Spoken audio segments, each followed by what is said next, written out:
Erev Tov, good evening. Welcome back to the Rambam Shiur. Tonight's Shiur is dedicated by my parents, l'refuato shlema, to my dear uncle Yitzchak Daniel, ben Moshe Zeev, vebat Ilana. He should have a refuah shlema, b'zat Hashem, be'ramach evrav, v'shsagidav, en na refanano. B'zat Hashem, he should have a swift recovery, a speedy recovery. He should come back home. We miss him already. B'zat Hashem, he should come back home soon to his family, to his friends, to his kihila, to our kolam. We wish him only a speedy recovery. B'zat Hashem B'ach.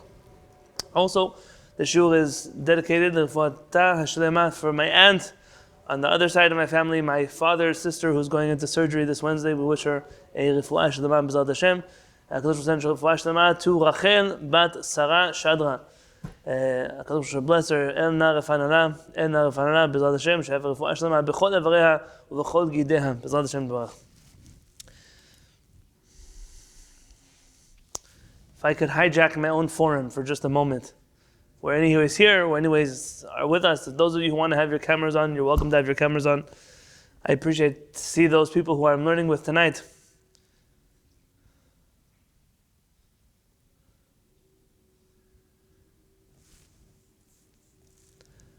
We're now going on 11 months, almost. 11 months of dealing with a new reality in a new world. And this has nothing to do with my shiur tonight, and everything to do with the situation in which I see the world.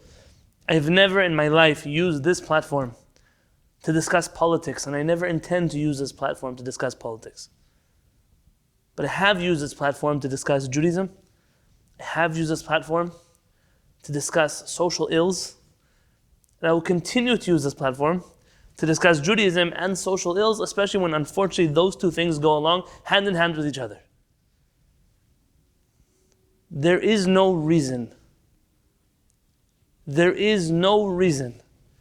why all these months in, when we know what we know, and I'm a rabbi, not a doctor, but there are enough medical professionals in this shiur that won't argue with me. When we know what we know about what's going on in the world and the disease that is going around the world, there is no excuse for reckless behavior. I'm not talking about detailed rules. I'm talking about reckless behavior, overall reckless behavior. The same people telling me this is a hoax, they don't have family in the hospital today like I do.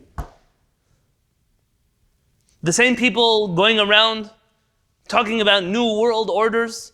Rabotai, take your new world orders and find yourself a new kihila. You don't belong in Am Yisrael. How many crazy people want to talk about microchips and corporations taking over humanity? Write a science fiction book for somebody else. I'm speaking right now from pain. Not at our kihila, but in our kihila, because nobody else in the world seems to care. Enough is enough. I'm looking around the Jewish community, some who are related to me, and I see weddings, and I see bar mitzvahs, and I see upsharing parties. Soon we're going to have Tu B'Shvat celebrations, weddings which you just need a minyan to do. A bar mitzvah which takes nothing except for waiting 24 hours for a young man to become of age. An upsharing which we borrowed from the culture of Avodah Zarah, and Tu B'Shvat which we appropriated from Sabbathian culture, the heretics of Am Yisrael.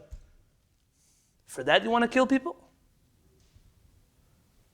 The same community who all of Sefirat HaOmer, because of a plague that happened thousands and thousands of years ago, they don't do weddings until today.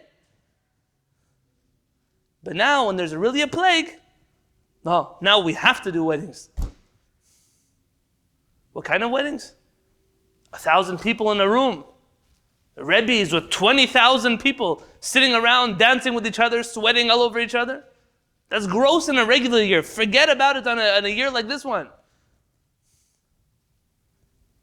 I'm in a group of rabbis and doctors that are together.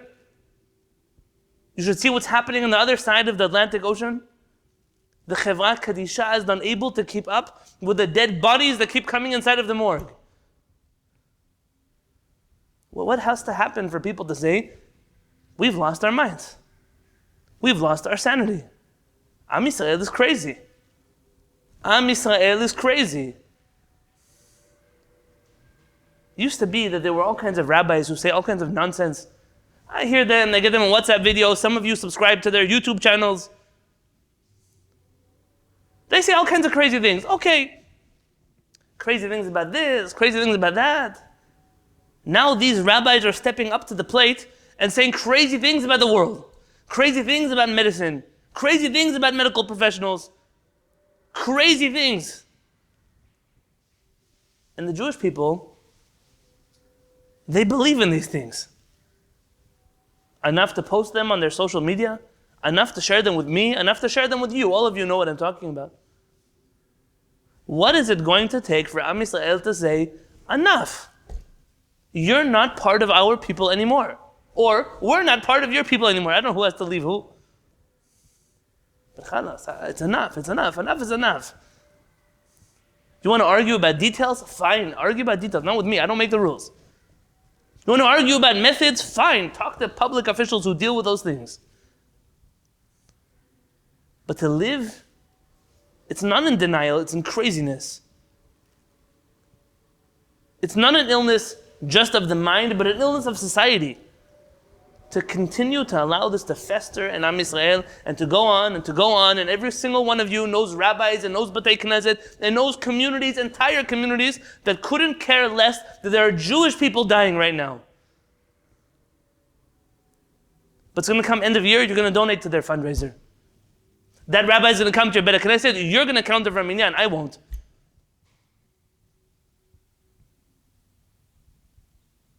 How long can it go on for? So enough. Now we have rabbis who are child molesters, rabbis who are rapists, rabbis who are pedophiles. Now we have rabbis who are murderers, but it's olam kemin hago noheg. Everything's okay. Everything's fine. Don't look here. We're okay. We're oh Hashem.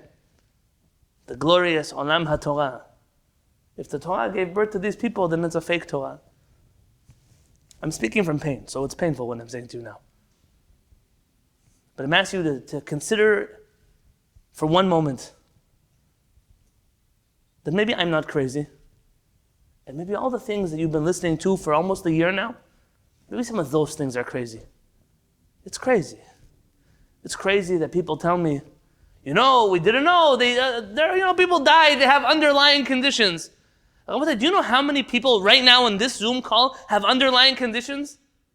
Why do they have to share their medical record with you for you to take them into consideration? Every person you meet, you have to tell them, I have asthma, I have diabetes, I have heart conditions. Oh yeah, everybody in the world, you have to tell them? We're living in a not normal place, in not normal times. And I will tell you, the Goyim are doing a better job at being good and moral and ethical people than we are. The Navi used to scream at the Jewish people, say, if you're going to imitate the Goyim, imitate the good Goyim. Why are you imitating the bad Goyim? If you're anyways imitating people, imitate hamutav shebehem, the good ones of them. Right now, I'm terrified. The way Am Yisrael is presenting itself. Am Yisrael is presenting itself as a bunch of crazy, irresponsible, dangerous people here and all around the world. You look at Israel. You look at Israel, what's happening now? Little children are sitting around in the streets, blocking Israeli police officers, screaming, Nazi! At who? At the people trying to save your life. 5-year-olds, 6-year-olds, 7-year-olds. But I know what happens. These people come around soon when they can start taking flights. They'll start knocking on your door, asking for tzedakah, for their yeshiva in Jerusalem. Instead of slamming the door in their face like I do, you give them money. You go to the kotel, you ask them to pray for you. You see the name of this great rabbi, he's a Gedolah who murders many, many people. How long can Am Yisrael? When it's about Hichot Pesach, who cares? It's about celebrations on Purim and costumes, men costumes, who cares? Today you see the colors of these people who don't care about Pesach, they don't care about God. Now what do they care about? Killing people. Now it's dangerous. So if you didn't care for the last 10 years, now it's time to care. It's time to care and to say there are certain elements of Am Yisrael that are dangerous. There are certain elements of Am Yisrael that don't belong inside of our people. And just like if you would treat a person who is a murderer, if you would treat them the same way that you would treat somebody who doesn't eat kosher, or somebody who sells food that they shouldn't sell, if you would treat them just the same way, if just the murderers of the Jewish community with big beards and hats, if just they were treated the same way as a Jewish person who drinks orange juice on Pesach without a kosher symbol, you already could fix Am Yisrael. It's a problem. We have a major problem. I don't have answers. I know what we've done as a kehillah. We've just retreated to a corner of the universe, a small corner of the universe. And some of you who are not local with us, so you've retreated to an even smaller corner of the universe. But how long are we going to be quiet when people around us, friends, colleagues, people we used to look up to, people we don't look up to anymore, day in and day out, they undermine the health of the entire world? Enough. Enough is enough. Enough time I spent on them. I want to start tonight's shiur, B'ezrat Hashem.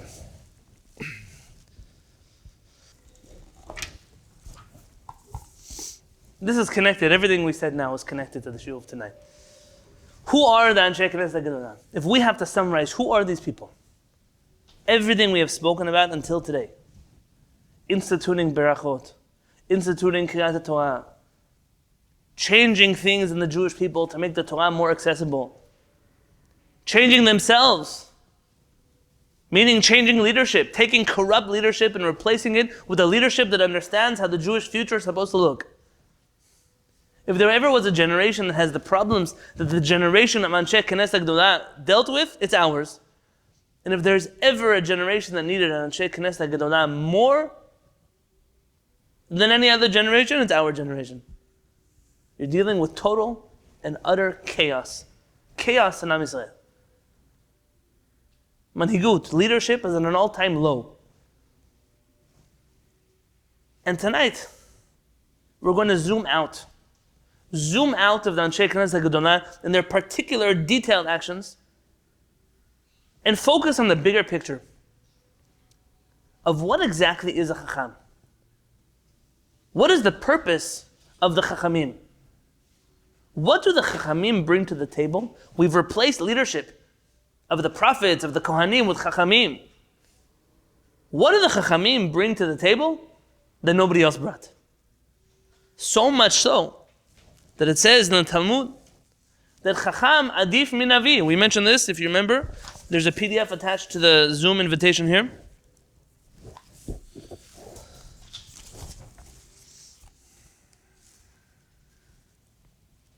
If someone finds it before me, please tell me.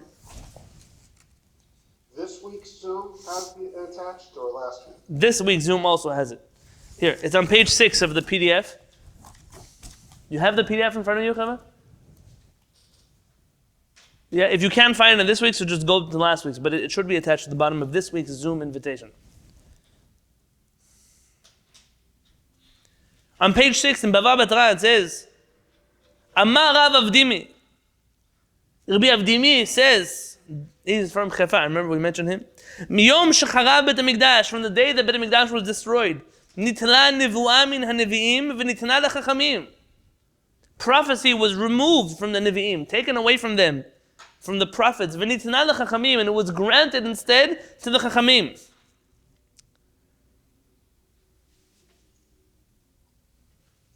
And the Gemara wonders, what does it mean? So, does that mean that a Chacham can't also be a Navi? Says the Gemara, no. Afal pi shnitna min ha-Nevi'im, min ha-Chachamim lo nitla. It comes to teach you that even though prophecy was taken away from the prophets, prophecy was not taken away from the Chachamim themselves. And that continues us into the bottom teaching in Bava Batra. Amar Amemar said, not only is that true that the prophets still, the Chachamim are the only prophets that we have left, V'chacham adif min Navi. But if you would choose between a Chacham and a Navi, a Chacham is better than a Navi. That's a pretty bold statement. It's a pretty bold statement to say that a Chacham is greater than a prophet. And this statement, many people have discussed. Why is a Chacham greater than a prophet? L'chora, seemingly, the opposite is true. The prophets. The prayer of the prophets brought to Am Yisrael. Nevuot, Yecheskel, Yeshayahu, Yirmiyahu, all the prophets. The things they spoke about. You know when you feel it? You feel it sometimes after the shiur, when we go back into the Shulchan Aruch of washing your hands for bread. It's almost like a collision, back into the atmosphere. We went from this grand concept of Judaism straight back into the nitty-gritty details of halakha. It almost feels like, what do these two things have to do with each other? So if you would just say nothing about Chachamim and Nevi'im, don't compare them, we would obviously tell you a Navi is greater than a Chacham. But now you're telling us not only is a Navi not greater than a Chacham, but a Chacham is greater than a Navi. How so? How can it be? And so I wish to bring for you a piece that we once discussed a long time ago. So if the idea of it sounds familiar, it's because I've mentioned it to you in passing. But I don't believe that we've ever done it together in the text from Rav Kook's own writings. Because this generation of the Ansheh Kenesset HaGedolah are essentially dealing with this transition from a world of prophecy to a world of wisdom. You can only imagine. Think about this. Think about a prophet. You go to a Navi. A Navi doesn't tell you the Rambam says this, the Shulchan Aruch says that. A Navi doesn't tell you it says in Masechet Bava Kama like that. The Rashi argues with Tosafot. It doesn't tell you that. What does a Navi tell you? Ko amar Adonai Tzevaot. This is what HaKadosh Baruch Hu says.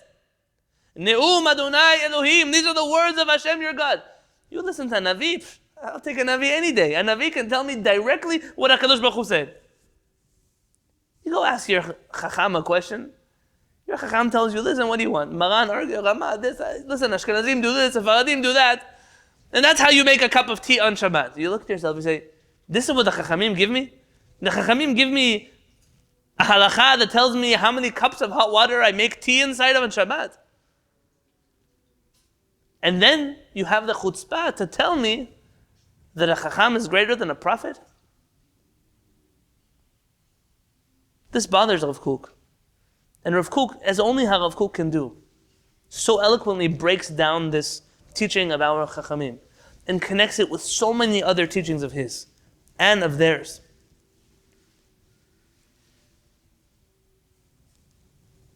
But before we do how Rav Kook, we have to read one piece of the Rambam, which is crucial to understanding the fact that Chachamim and Nevi'im are two fields that are parallel but don't necessarily overlap. Let's look together on page 16.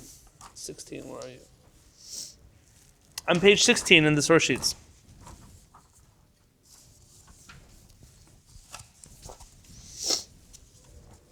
The Rambam writes in the bottom of page 16, if you want it in English, it's going to be in the top of page 17. Vidna, you should know, says the Rambam, שהנבואה אינה מועילה בפירושי התורה ובהוצאת ענפי המצוות ב13 מידות. When it comes to halakha, yes, when it comes to interpretation of the Torah, prophecy adds nothing in terms of understanding halachot or learning the Torah in order to fulfill it practically through the mitzvot. Meaning, when a Navi studies halakha, he doesn't start prophesying about what HaKadosh Baruch Hu wants him to do. A Navi studies halakha exactly the way you and I study halakha. The Rambam is giving you an introduction here to the Mishneh. It's crucial to understand this. אבל מה שיעשה יהושע ופנחס בעניין העיון והסברה הוא שיעשה רבינה ורבשי. What Yehoshua and Pinchas, who were prophets, what they did when they studied halakha is the same logical analysis of Jewish texts, just like Ravina and Ravashi of the Talmud did. אבל יתרון הנביא ופועלו במצווה אם תשאל עליו הוא חי נפשי מן העיקרים הגדולים העצומים שעליו משען הדת ויסודה.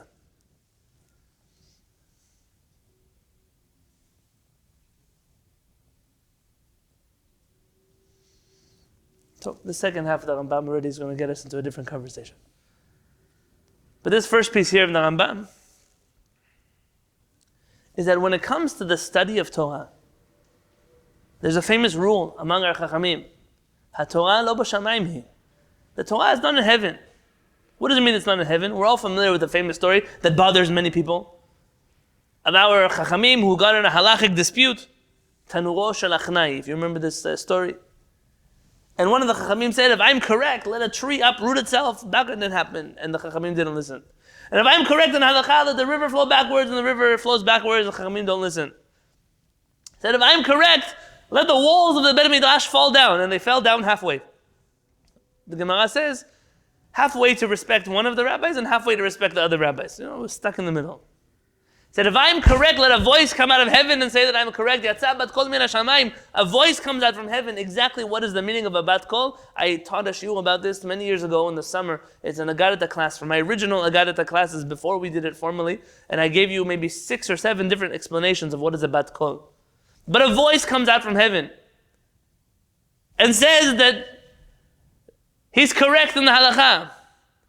And the Chachamim say, lo b'shamayim hi. The Torah is not in heaven. Ever since you gave us the Torah, Kadosh Baruch Hu, you have no jurisdiction over the Torah. And the voice comes out from heaven saying, Nitzchuni, banai, nitzchuni. My children have defeated me, they have defeated me. Now this story has so many, not just theological, but also halachic ramifications, that it's almost inappropriate for me to mention it in a shiur without dealing with it properly. But this rule is exactly what the Rambam is echoing here, which is that when a Navi teaches halachah, there is no difference between a Navi who teaches halachah and one of the Chachamei Talmud teaching you halachah. That when it comes to legal analysis, it's done through the same logical, rational channels that every other Chacham uses. No visions, no voices from heaven, no prophecies. And that may be hard for someone to understand if they come from a world in which prophets, they bring out all the words of God. But no, HaKadosh Baruch Hu gave us His Torah once. And after that, any analysis of that Torah is done with your intellect, with the sources that you have in front of you, but not with any kind of supernatural capabilities. That's precisely why when someone comes along and says, I'm a prophet, I came here to tell you that this is this and that Torah has changed, who cares what you say? Meaning, even if you were a real prophet and you came to change the Torah, I'm not going to talk about the laws of a prophet who's lying about the Torah. But even if, what do you care? I don't change my Torah because you don't have jurisdiction over the Torah. The Torah is chokhmah, the Torah is wisdom. Wisdom is done through the channels of Chachamim. It's studied through the channels of Chachamim and not through the channels of Nivuah. That being said, that foundation clear, let's look into the writings of Rav Kook together. Follow along with me in the Hebrew because I'm going to stop a lot in between the words and the sentences to explain all kinds of ideas about Rav Kook, and I'm using a different book than you are. I actually have Rav Kook's book in front of me right now.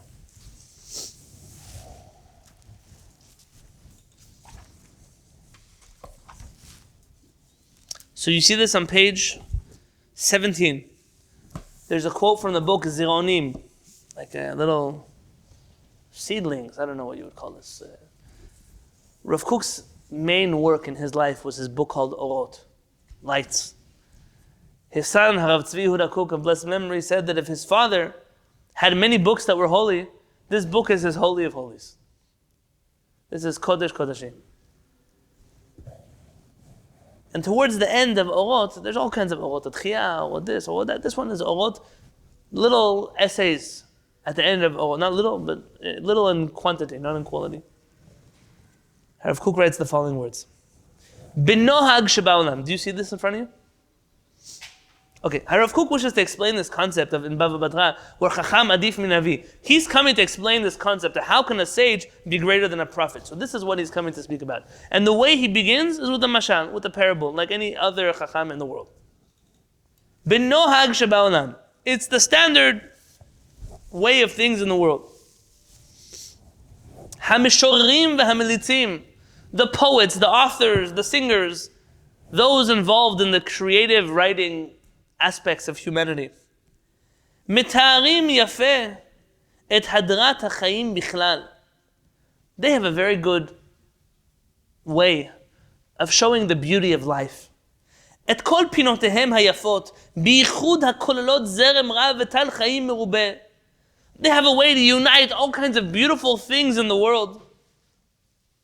הם יודעים גם להציג לראווה את הכיעור הכללי של הקלקולים שבחיים ולמחות נגדם בכל תוקף.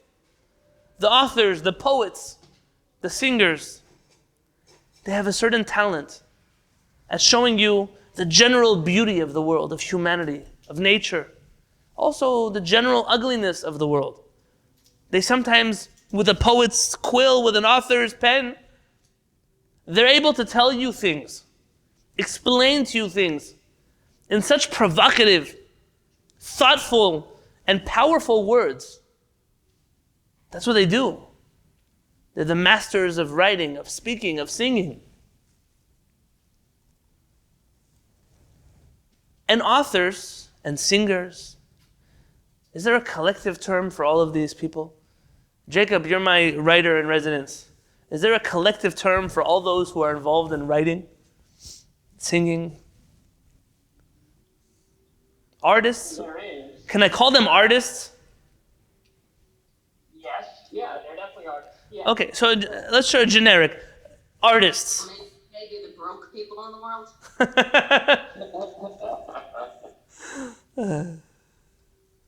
The artists of the world have an ability to move people in ways that other people cannot. One song can change the way people think about things. There are songs, every one of you has a song in your mind. It's a go-to song for when you're feeling a certain way. Or it's a certain type of song that since you first heard it, it transformed the way you viewed something. Am I correct? This is something that exists. You've sometimes read a book that has changed your life, or an article that has changed your perspective, for better or for worse. Sometimes it brings you a lot of hope. Sometimes it brings you terrible depression. But the power of explaining things is in the realm of art. Says Rav Kook, but there's a problem with the way in which artists present the world. But you might ask, so what, are artists in general, are they messengers of Hashem? Yeah. In some way, the rabbis always viewed those involved in inspiring people, for better or for worse, as messengers of HaKadosh Baruch Hu in the world. Rav Kook used to beg for authors and poets and singers to use their talents to increase goodness in the world, morality in the world, Torah and mitzvot in the world. If you're anyways unlocking people's hearts, you're bearing them back to their bare essence, at least do it in a way that will build them back up into a beautiful person. Sometimes you hear music, you hear words, you hear songs. It makes you wonder how somebody could come up with such a nice rhythm, such deep lyrics, but discusses such vile and terrible things in a depressing way. Doesn't motivate people to do good from that. Of course, says, but nonetheless, there's a problem with this general form of art. Aval, it's not enough just to write and to sing and to move people. לחדור לתוך תוכם של כל הגורמים הפרטיים. There's a job that has to be done, which is to penetrate the deepest depths of what causes these symptoms in humanity. איך מכשירים את החיים ומעמידים אותם על הבסיס הטוב. How do we מכשיר? How do we make life better? And which foundation are we going to rest this new life? ואיך משמרים אותם מכל כלכלה גם קטנה שבקטנות? And how do we preserve life? How do we save life from all of these problems of humanity? You've painted for us a portrait. But what are the solutions to the problem? שסופה להעלות סרטון גדול ולהרוס הרבה מאוד. My dear writer, my dear poet, my dear singer, you've explained very well the problems in the world. You've painted a very accurate portrait of the state of our union. No, what do you want us to do about it? What practical, tangible steps are you giving us in order to fix these problems? דבר זה אין לו עסק עם כוח המדמה, החם והעז. This next step of action, detailed, goal-oriented action, has no place in the hot, brazen, passionate world of art. כי אם עם החוכמה המדייקת. At this point, after the initial inspiration, the baton has to be passed off to those who are masters of what we call HaChochma HaMedayeket, exact wisdom. an exact science. For example, once our artists and our poets and our writers explain to us about how bad things are, how bad the health of the world is, how bad society looks, how dangerous it is to do certain things. Here, after all of those people have inspired the hearts of humanity, now their ear is attentive. They're listening to the problems. At this place, Tachel Avodat HaRofim. Here begins the jobs of the doctors. HaChaschanim. Chaschanim in modern Hebrew means those who are stingy, the people who save money. Really, he means economists. HaModedim. Modedim are those who measure. Probably the intent of Kook is the engineers of the world. Doctors, economists, engineers, Hashoftim, judges, V'chol HaChachamim HaMa'asiyim, and all of the various types of people who are involved in practical, hands-on sciences. You see, once a singer awakens us to a problem, but they don't have the tools to fix the problem in a detailed fashion. Now they inspire people to look deeper at their health, to look deeper at engineering, to hand on the baton to those people who have the wisdom to execute the vision of the poet, of the singer, of the writer. Statesmen, judges. We can cry about the ills of society. I have a dream. But that dream has to be actualized in a Congress, in a Senate, in a court.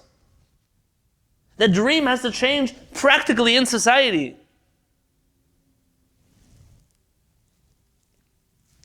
Now that you're aware of this parable, says Rav Kook, we can now begin to understand this topic of a Chacham adif min Navi.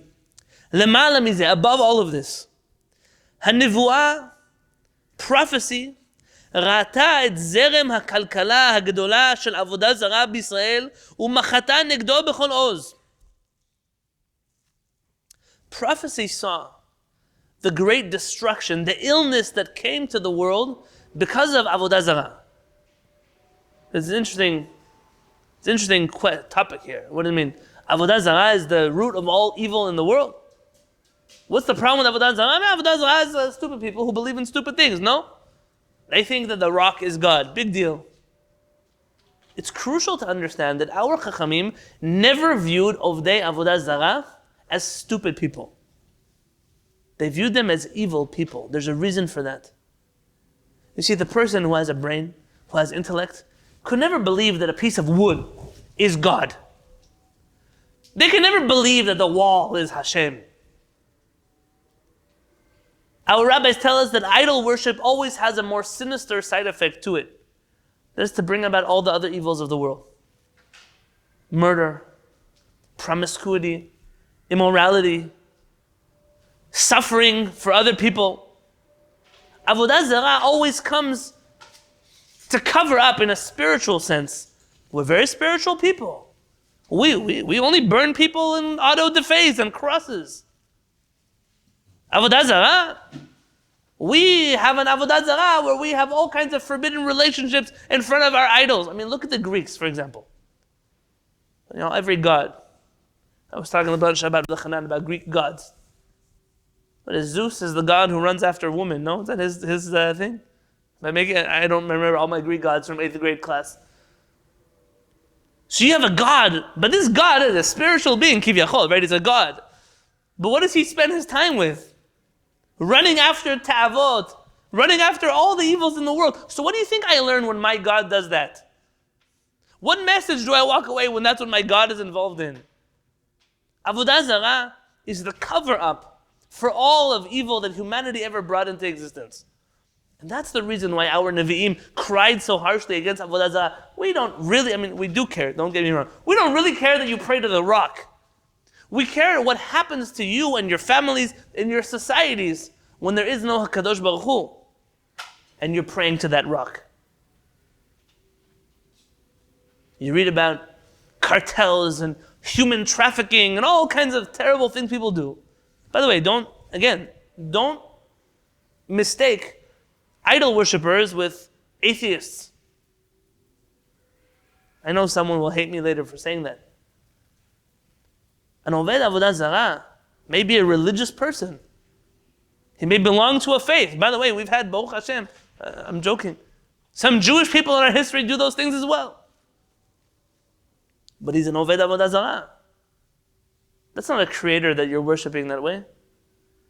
A rock or a stick that has no feelings, no compassion for humanity, that's who allows you to act that way.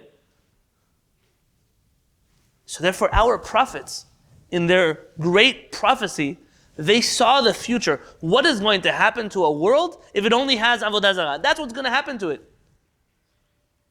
Prophecy saw Et hadrat noam Adonai echad Elohav v'tetararehu b'chol yofi v'zohar. On the other hand, our prophecy saw the beauty, the utopian bliss of what a world would look like if it only believed in Hashem, not God, in HaKadosh Baruch Hu, and that oneness of HaKadosh Baruch Hu. Et hashchata shel kol ha'praot ha'musariyot, ritzutz dalim, oshek evyonim. The same prophecy that saw what happens when all ethical and moral boundaries are destroyed, when the poor are oppressed, when those who are lesser well-off than we are hurt. Retzach v'ne'uf, murder and adultery. Chamas v'shod, robbery and thievery. V'timale ruach Elohim lehoshia v'ligdor beruach siach kodesh. And therefore prophecy overtook the prophet. It's almost like prophecy is its own being, its own spirit. It overcomes a prophet. And it asks him to use his powerful words to preach to the world, to free itself from the evils of the world, of humanity, of society, of Avodah Zarah.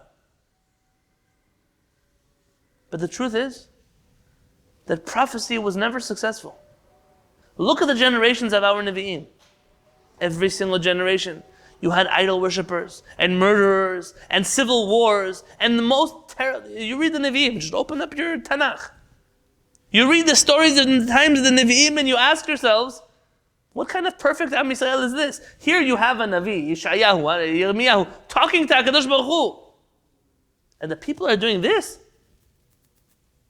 It almost makes you wonder if there was any purpose for having a Navi in the world in the first place. The Navi is busy speaking about all of humanity coming together and beating swords into plowshares. Everyone's going to pray in the same Beit HaMikdash. All the nations will get together. The lion will rest with the sheep and the wolf with the... And you look to yourself and you say, the same time the prophet is in this high of prophesying, the Jewish people are bowing down to rocks and sticks and stones and killing each other. They're guilty of the most terrible sexual crimes in humanity. All of this while the Nevi'im are talking about this beautiful future for Am Yisrael. But then they also talk about the evils of Am Yisrael. All the terrible things that will happen to Am Yisrael. That doesn't seem to work either. The scared straight tactic didn't work for the Nevi'im either. They come and they tell them, they swear what's going to happen, HaKadosh Baruch Hu is going to do this. The cities will be destroyed. The woman will be that. You look to yourself, did that help either? Did Am Yisrael, we're going to do teshuvah now. Thank you, Navi. We appreciate it. Now we've changed our life around. You don't find it happening anywhere in the... So much so that our Chachamim in Masechet Megillah write that Haman did more work with his evil decrees against the Jewish people than all the prophets of Israel put together. Haman, in his letter to destroy the Jewish people with Achashverosh, Haman managed to get all of the Jews in the world united and praying to HaKadosh Baruch Hu. Only the Nevi'im couldn't do that. Explains Rav Kook why. Hasa'arot hadakot, those thin hairs, shemehen mitztarfot avot ha'agala shel hachatat.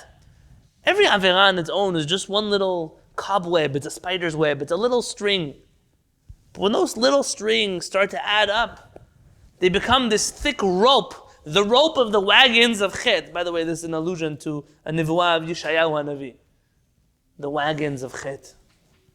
Gidei HaChaim HaDakim. By the way, on the other side, they're also little strings of goodness. Shemehem Yisorgu Mizrakei Hadam HaGedolim. Those little rings are the little strings of goodness are the arteries of life blood, life force in Am Yisrael. Elahema hamistarim hatzfunim me'en kol navi v'chozeh. The Navi is so busy dealing with the macro issues of humanity, of Am Yisrael, the Navi seems to be incapable of even seeing those little strings of chet that are underneath the surface. All those little averot, the real little problems, not the big problems. The big problems he sees loud and clear. The great future he sees loud and clear. But the little details, for whatever reason, are hidden from the eyes of a Navi.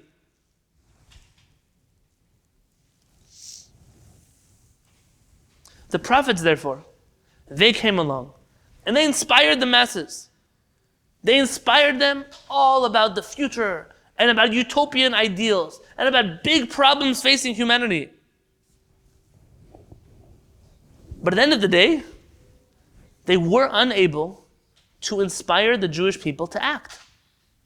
Along come the Chachamim. And the Chachamim, what do the Chachamim give us? The Chachamim gave us 7 mitzvot. Do you know any of them? Tell me some of them.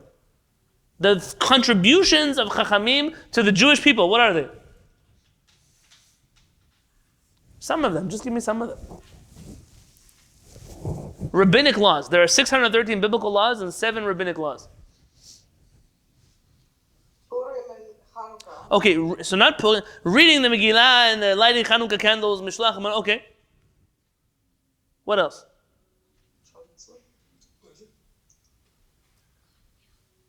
Blessings. Okay, fine, blessings, right? Every time you eat a cookie, you make a mizunot. Every time you eat bread, you say hamotzi. Every time you eat a cucumber, hadama. Bananas, it's a machloket what you do. Chachamim gave us berachot, that's right. What else they give us? Kashrut. No, kashrut is a Torah law. Mitzvot, there are 7 mitzvot. Shabbat candles. Very good, Shabbat candles.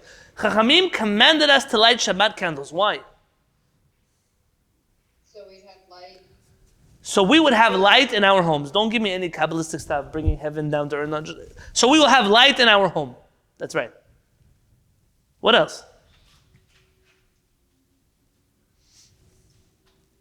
Netilat Yadayim. Very good. Netilat yadayim, before eating your bread. Chachamim said, listen, before you eat your bread, you have to go take a cup and wash your hands with this much water. The cup can be cracked. The cup should be holding it from this hand and that hand, and which hand you start with. The mitzvot Chachamim gave us. Chachamim gave us mitzvot that you look at them in the grand scheme of what Jewish people brought to the world. Chachamim contributed to the Jewish texts the mitzvah of lighting Shabbat candles, of washing your hands for bread, of which bracha you say on a cucumber. That's what Chachamim gave us. But somehow the Chachamim managed to inspire the greatest legal text that ever came out of the Jewish people. In the generation of Chachamim, you have Jews that are learning in yeshivot. You have Jews that are observing Halachah. The reason? The reason, says our Kook, HaMitzvot HaMa'asiyot כולן ופרטי הלכותיהן בכל דיוקן הנרץ, איך בהמשך הזמן לידי קיומם ותלמודם, הרגלם וחיבתם. The Chachamim were able, by focusing in, zooming in on those little details the Nevi'im missed, they showed that by studying Torah, by observing Torah, by living the details of the Torah, יצא הנועם הפנימי החבוי בהם. You can extract from inside of every mitzvah, even lighting Shabbat candles. You can extract deep ideas about light in the world. You can bring about a beauty to Am Yisrael that otherwise is hidden. וזרם החיים האלוהי הטהור יגרש בעוזו את חשכת עבודת אלילים מבלי תוכל עוד קום. And this light, this little details that starts penetrating every area of Jewish life, from when you wake up into the morning till you go up to sleep, this light of HaKadosh Baruch Hu penetrates every facet of our being, every part of our life, and ultimately keeps at bay any influences of Avodah Zarah on the Jewish people.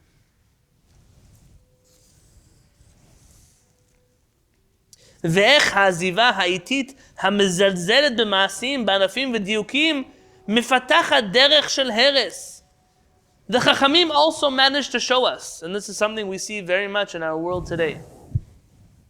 I was recently somewhere, I'll talk about this in a minute. I was somewhere, somebody told me, oh, you teach halachah, right? Like, that thing of, you teach, I was in Israel, was yeshiva, I was the halachah Rabbi. I'm the guy who teaches the thing nobody wants to teach. Everybody wants to teach you Kabbalah. The whole world wants to teach you Kabbalah. They don't know Kabbalah, but they want to teach you Kabbalah. The whole world wants to teach you, I don't know what they want to teach you, Musar, Chassidut, and levitate on magic carpet. Everybody wants to teach you something. Jewish philosophy. But it comes to Halachah, nobody wants to touch Halachah. Shulchan Aruch is boring, it's for other people.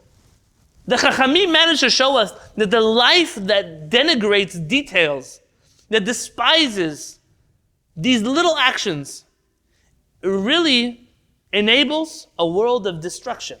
The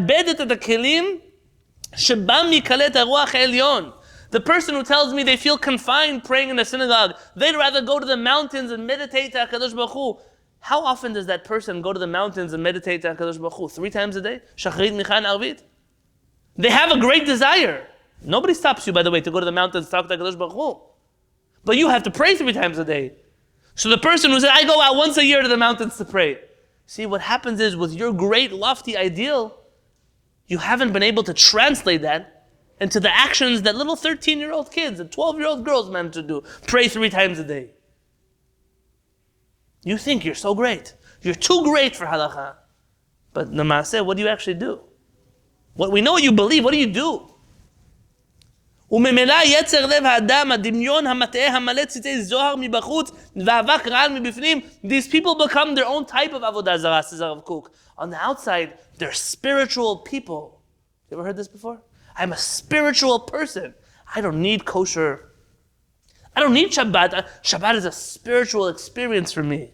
I don't need tefillah from a siddur. And you look and say, yeah, when's the last time you prayed? When's the last time you had a divine encounter with HaKadosh Baruch Hu? By the way, the flip side, there's also a problem. I didn't get there yet. Hu holech ve'oleh me'elav. It starts to become like Avodah Zarah. It's a beautiful spiritual coat of a dirty, filthy interior. Davar zeh lo nitan lenvuah bichlal. This type of understanding of humanity, of details bringing about the light into the world, was not given to the prophets. I don't know how many of you are familiar with the Gemara that teaches about 2 types of aspaklariot. There's Moshe Rabbeinu's prophecy and the prophecy of the rest of the prophets. Aspaklaria, if I could give you an example, it's like glass. So there's a prophet who sees things through clear glass. That's Moshe Rabbeinu. He sees clear glass. Almost like you can't tell. There's a difference between what he's seeing and what HaKadosh Baruch Hu is showing. And then there's aspaklaria she'ina me'ira. What is an aspaklaria she'ina me'ira? Have you ever been somewhere where they have, maybe in offices, you'll see this, they have glass, but there's a word for it. It's like foggy glass. There's a word, a professional word for this. Opaque. Frosted. Frosted glass, opaque glass, right? So when you see someone through frosted glass, you can see a body, you can see a general height of a person. Can you see what color their eyes are? You can make out the general color of their coat. Can you see how many buttons are on it? The Nevi'im are looking at the world, says Kook, through aspaklaria she'ina me'ira, through a foggy, opaque lens.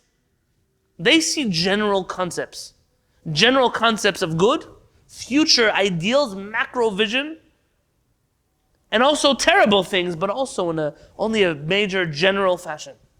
Omnam, on the other hand, Nitan nevuato shel Moshe, there's a special type of prophecy that was only given to Moshe Rabbeinu. Ota hanevuah shel peh el peh, the prophecy of mouth to mouth HaKadosh Baruch Hu spoke to Moshe. Shel aspaklaria hamira, the type of glass that was clear. שרק היא יכולה לראות עוזם של הכללים ודייקנותם של הפרטים כאחד. Only Moshe Rabbeinu was able to connect this broad picture of the world with the details found in Halachah. Moshe Rabbeinu was not a Chacham, he was a Chacham and a Navi. He saw the general picture. He was able to zoom out, but he was also able to zoom in on how many cups of hot water you use on Shabbat and to explain to you what that has to do with the vision, the future of Am Yisrael. Because Moshe Rabbeinu saw through clear glass. He saw both sides of this experience. Moshe Rabbeinu could tell you, Shema Yisrael Adonai Eloheinu Adonai Echad, and this is why if you have a pot of milk and you put meat inside of it and the noodles and nat barnat and all these halachot, they connect to each other. Moshe Rabbeinu could teach you how Shema Yisrael Hashem Elokeinu Hashem Echad is connected to Tevilat Kelim in the mikveh. This is Moshe Rabbeinu. Avalokam kamohu, but unfortunately we know that there never was another prophet like Moshe. Velokam naviot b'Yisrael ke Moshe asher yedao Adonai panim el panim. There was no other Navi that spoke to HaKadosh Baruch Hu, that could teach the Torah so eloquently in a way that took care of both the macro and the micro visions and purposes of HaKadosh Baruch Hu. And therefore, the prophecy of Moshe Rabbeinu, because there simply could not be another Navi like Moshe, the office of Moshe Rabbeinu, the job of Moshe Rabbeinu was split into two. But what I'm telling you tonight, this introduction of Rav Kook, is foundational, in my opinion, to understanding Yahadut. It's a foundational piece.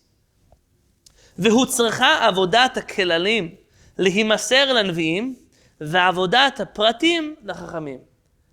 And ultimately, HaKadosh Baruch Hu gave the job of the greater general macro vision to the Nevi'im, to the prophets, and the detail-oriented micro vision of Judaism and Torah and mitzvot in the world to the Chachamim.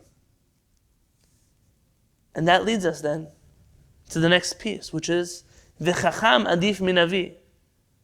So in which way is a Chacham greater than a prophet? It doesn't mean that a Chacham is greater than a prophet in all senses of that word. It doesn't mean that a Chacham is better. If I would have to choose between Yeshayahu and another, I wouldn't choose one over the other. But in this particular aspect, a Chacham is greater than a prophet. There's a context here. In this way, a Chacham is greater than a prophet. Not in general, but in this way. Mashelo asta hanevuah, that which prophecy was unable to do. Bichlei milchamta hachotzvim lehavot esh, with its tools of war that light hearts on fire. What prophecy was unable to do with its fiery passion. Livaer misrael avodat elilim, to rid the Jewish people of Avodah Zarah. ולשרש אחרי עיקרי ההשפלות היותר גרועות של עושק וחמאס. And it was unable to purge the Jewish people of thievery and robbery, של רצח וזימה, of murder and adultery. רדיפת שוחד ושלמונים, the pursuit of money and bribes, of corruption. That which the Nevuah was unable to do, עשו החכמים בהרחבת התורה. The Chachamim were able to do by expanding the Torah. How did they do that? Do you remember? The Ansheh Kenesset HaGedolah told us to do three things. What were the three things they told us? Hevu mutunim badin. Be slow to judgment. Meaning, you have to think about your plan. There has to be a plan. The second, ha'amidu talmidim harbe. Create for yourselves many students. And the third, v'asu siyag la Torah. Make fences for the Torah. Normally we mock at this Mishnah. People read this, oh, see the rabbis and their fences. That's always the attitude, right? But here come the Chachamim, and they do something crucial, which the Nevi'im were unable to do. Behamadat talmidim harbe. By this act of creating thousands of students. Uveshinun hachukim hapratiyim v'toldotehem. Then by reviewing and teaching the halachot with all of their details and all of their offenses. The Chachamim were able to accomplish what the prophets of Israel were never able to do. Halichot olam lo. It says halichot, and we say in the Tefillah, al tikra halichot, ela halachot. Don't say halichot, rather say halachot. What does it mean? It's through halachot that we learn halichot. It's through the study of the detailed Torah that we learn how to walk properly in the greater vision of life. This is what Chachamim are attempting to teach us every morning when we say, Al tikra halichot el halachot. Don't read about the way we walk, the general road. Rather focus on halachah. The halachah will teach you how to be that better human being. In the times of Moshe Rabbeinu, Am Yisrael had both Nevi'im and Chachamim. But b'meshech hazman, that as time went forward, הזמן הרב, נתגבר עסק החכמים על עסק הנביאים, והנבואה נסתלקה. What happened was that the wisdom of the Chachamim overtook the wisdom of the Nevi'im, of the prophets. Inevitably, prophecy disappeared. As we know that these are the last of the prophets, before they handed over the baton to Ansheh Kenesset HaGedolah. As Am Yisrael became more and more detail-oriented, unfortunately, we abandoned the greater vision of Am Yisrael. which led for there to be no more need for prophets. It's almost like this great thing that happened had a major side effect. And that was the irrelevance of prophecy. I'm toying between leaving you here or you letting me finish the piece with you for just a few more minutes. Can we finish tonight? Continue. Yeah. Yeah, we're good. Okay. ערכו הימים והכלים החלו להתרופף, נבלעו בהפרטים ולא יראו החוצה. What happened, that whenever the macro and the micro work together, when the Shema Yisrael Adonai Eloheinu Adonai Echad connected so beautifully with the details of kashrut, of Shabbat, of tefillin, everything was beautiful. And we miss for those days. We miss that time where when you would see what happens today? I'll give you an example. The opposite happened. Because we've become such a detail-oriented Judaism, we've created for a completely different problem. The problem is that we have no concept of nivuah at all. We have no bigger picture in the Jewish community at all. We have no dreams of everyone wants a Mashiach now, Mashiach now. What does Mashiach look like? What does a Geulah really mean? Everyone's talking about Shabbat, Shabbat, Shabbat. What's the purpose of Shabbat? I know you don't rip toilet paper on Shabbat, but why not? Which deep spiritual significance does not ripping paper have on Shabbat? Can you explain it? Because I know exactly why, and perforated paper, and not perforated paper, and what if you don't have other paper? Yeah, everyone knows. What kind of food you can put in the plata on Shabbat? Maran, Siman Shin Shulchan Aruch. Maran says, if it's dry food, if it's wet food, is it mostly dry, is it mostly wet? All of these halachot. But why, Ribbon Olamim? Why did Chachamim Israel not allow you to heat up food on Shabbat? Why can you not cook? Why does the Torah say not to cook? You know why? No, because we've lost our nivuah. We've become so hyper-focused on the details that we're not even thinking big at all anymore. Says Rav Kook, now we've created an entirely different problem. Al ken b'achrit hayamim. That's exactly why at the end of days, which is our generation, shetzmichat mahalach shivat or hanevuah tatchil lahofia. When prophecy is ripe to return to the Jewish people, the Navi says in Yoel, I'm reading to you the whole pasuk, even though you only have part of it in Rav Kook's writings. Vayach will happen after this. Eshpoch et ruchi al kol basar. I will pour my spirit on all flesh. V'nibu b'nechem uvnotechem ziknechem. And your daughters and your sons and your elders will prophesy. Chalomot yechalomun. They'll prophesy all types of dreams. B'choechem chezionot. Your young men will see all kinds of visions. וגם על העבדים ועל השפחות בימים המה אשפוך את רוחי. HaKadosh Baruch Hu says, and also on the servants and the maidservants, every class of society, says HaKadosh Baruch Hu, I will spill my spirit over. אז שנאת הפרטים תתגבר. When the time is right for nivuah to return to the Jewish people, you will see one thing happen, says Rav Kook. You will see that people will begin to hate halachah. Hear what I'm telling you now? When the time has come for prophecy to return to Am Yisrael, people will begin to hate halakha.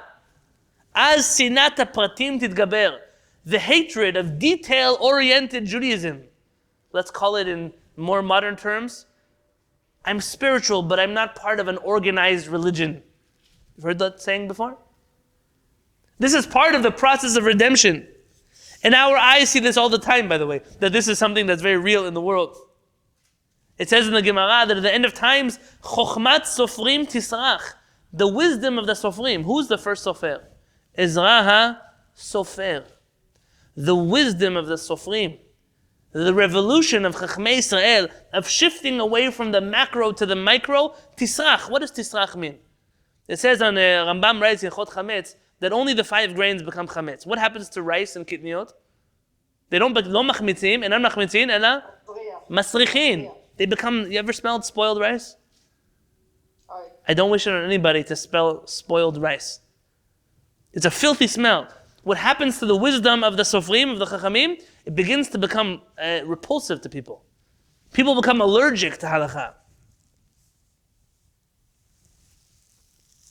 ואנשי הגבול, אלו תלמידי החכמים שמשימים גבול לדבריהם.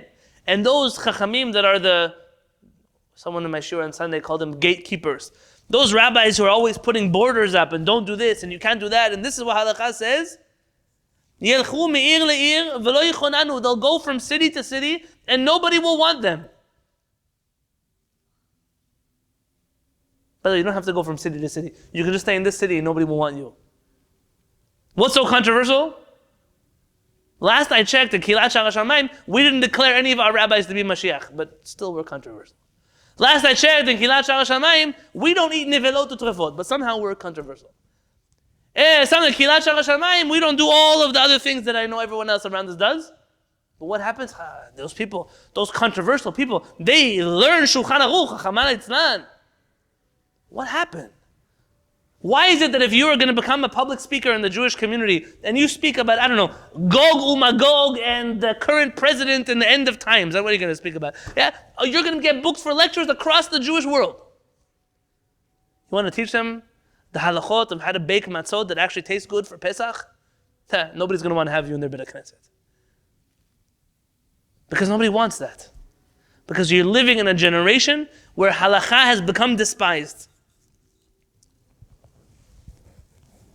עד אשר לא כפרי בוסר. כי אם בביקורים מלאים טל וחיים יצאו הניצוצות של התחלת אור הנבואה מן ארתיקם. Rav Kook here is alluding to something deep that's connected to this Thursday. I'm going to give a shiur about it on Thursday. What happens when the Jewish people are ready for prophecy, but prophets don't come? Is all kinds of false prophets begin to fill in their place. All kinds of doomsday preachers, all kinds of people who they know the future. Rabbi Adin Steinzelt just passed away. Alav Shalom. I didn't know him personally.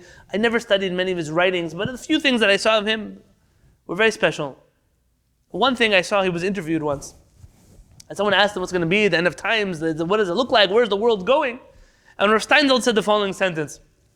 He said, some days I wake up, and I hear that this rabbi knows what's happening in the world, and that rabbi knows what's happening next year, and this rabbi knows when Mashiach is coming, and this rabbi knows why illness is this. Everyone rabbi, why the Holocaust happened. He said, I feel like every single rabbi in Am Yisrael received Ruach HaKodesh except for me. I'm the only one HaKadosh Baruch Hu didn't tell him what's happening and why it's happening and why the Holocaust happened and when Mashiach is coming. I feel like I'm the only one who doesn't know. What happens when we leave a void of Nivu'ah and the world is ready for Nivu'ah? Yeshu happens. Shabtai Tzvi happens.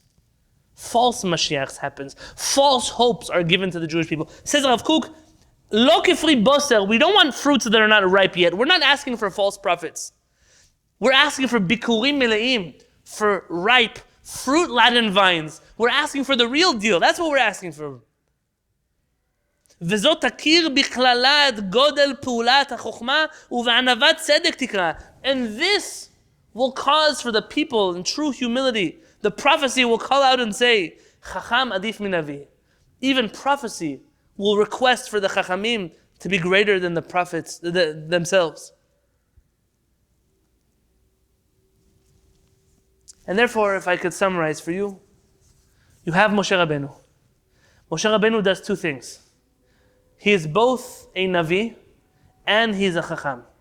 And in a way that only Moshe Rabbeinu could do, he managed to tie in all the details with the generalities. He was able to bring together everything.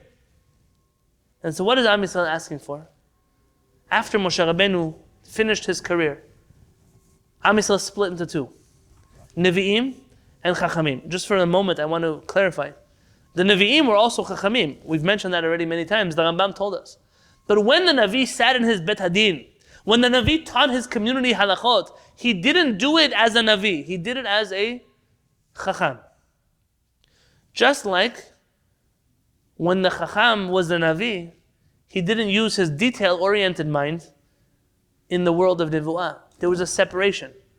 Kind of like, imagine this, if one is a medical professional, and they're at a charity fundraiser for, I don't know, I got something in mail for the Cleft Lip Foundation. Hashem should give everybody a flash of them out.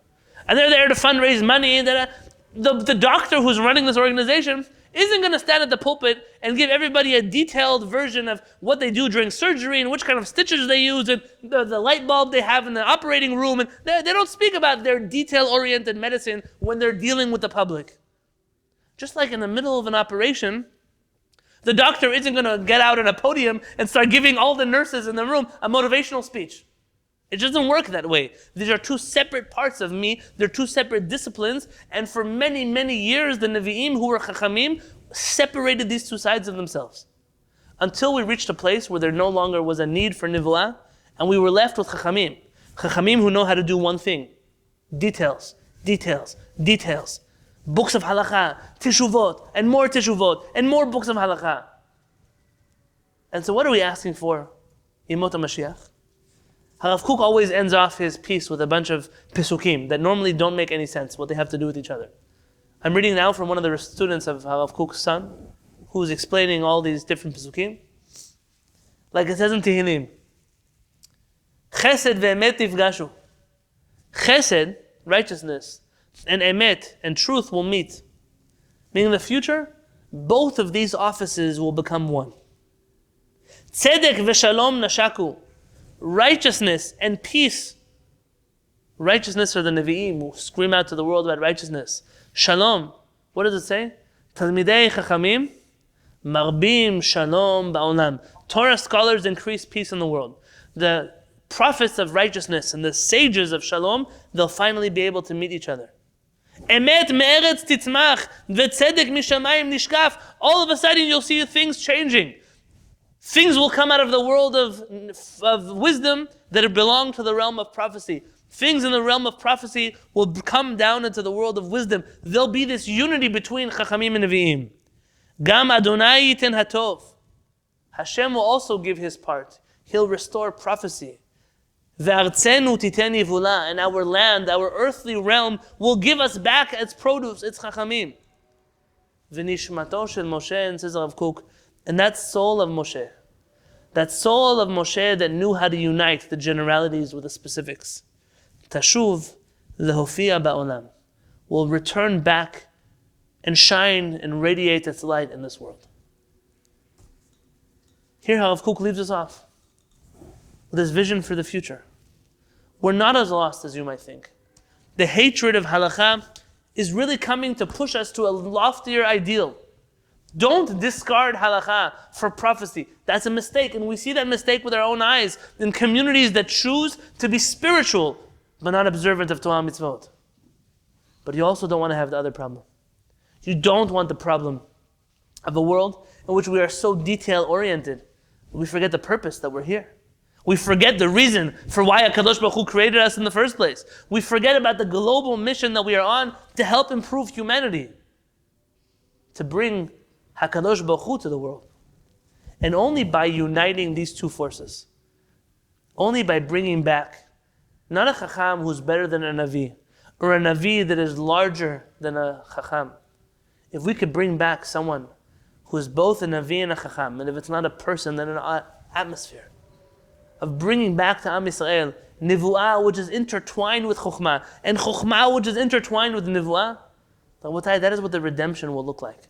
When all of these details that for thousands of years we have spent our time codifying and observing will finally make sense in the broader scheme of what HaKadosh Baruch Hu plans for the world. That the things that we focus on in our homes and our day-to-day life will not be disconnected from the greatness of the world, from the mission that we were put in the world.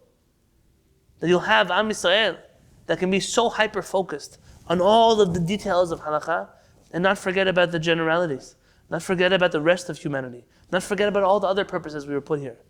And I can end the way I started, and I am asking forgiveness if I spoke too harshly. When I say you, I'm not speaking to you. A day from which the same Jews who are so particular about which hechsherim they eat, that are so particular about listening to music during Sefirat HaOmer, and are so particular about every other detail in the world, will also be just as careful to sanctify life, and to preserve life, and to give to the world a strong and united message.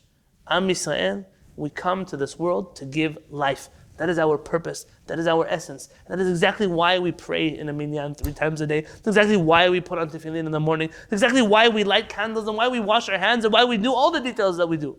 Because if we're so focused on those details that we miss the boat. We miss the picture entirely. We're so busy with all kinds of halachot of not eating fish and meat together. Why? Because it's a danger. It's a danger. Yeah. So is putting other people's in life in real danger. That's also a danger. Don't forget the world because of the Shulchan Aruch. That's exactly what Maran will want from us.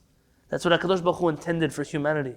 And Bezrat Hashem, I pray and I hope for a day in which the era of the Chachamim will end. Not because Chokhmat Chachamim Tisrach, Chokhmat Sofrim Tisrach, not because people will despise the wisdom of the Chachamim, but because the wisdom of the Chachamim will be exposed to the world in a new light. Or Chadash al Tzion Ta'ir. There will be a new light that shines in Tzion. It says, Torah Chadasha Me'iti Titzeh. A new Torah will be given to the Jewish people. Chas v'shalom does not mean to replace a previous Torah. Rather, it means a new understanding of Torah. A Torah that is a hybrid between Nevu'ah and Chokhmah, and will finally be able to fix Am Yisrael. And in the words of Rav Uziel, the Jewish Mashiach is one that calls Kara Doror L'chol Haaretz, that will call for peace, freedom in the whole land. Rabotai, what you just saw is not a blackout. It's my timer that goes off on the lights. Yitzchak, I think that the last part of the camera, I'm going to look like this. But everyone, I wish you an Erev Tov. Give me 1 second to put my screen back on and the lights back on.